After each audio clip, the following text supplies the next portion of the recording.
sprint. There was little time to get used to new cars. Reigning champion Mark Lovell had a Ford RS Cosworth for the first time, and so too did Jimmy McRae. McRae, co-driven by Ian Grindrod, going for his 5th victory on the circuit of Ireland. But the suspension on his Cosworth clearly needed some sorting.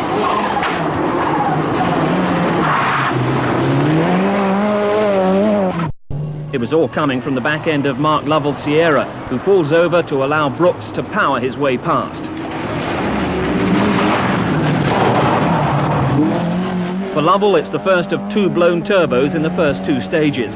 A puncture and a fire extinguisher going off in the car just added to the problems of the reigning champion. Second stage. And here's a Ford that was going well. Phil Collins, quickest on the first stage, to lead an international rally for the first time in his life.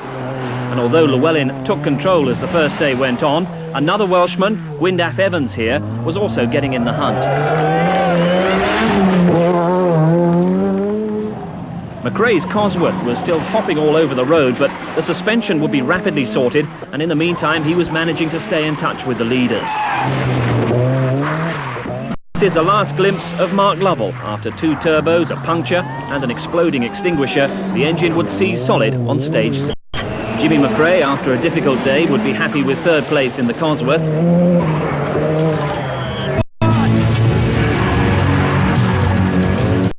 McRae had all the suspension problems of the first day sorted. He swiftly overhauled Brooks and now was closing on the leader.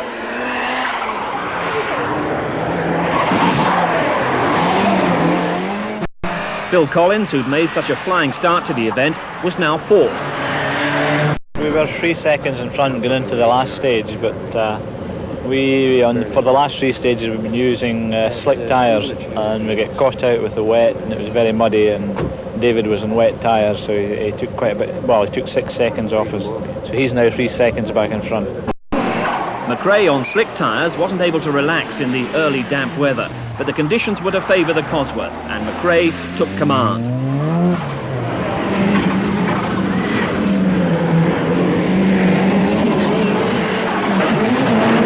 The heroes of the first 2 days were now having their problems. Brooks out, and Phil Collins here clouted a bank, and his apparently secure 3rd place was gone.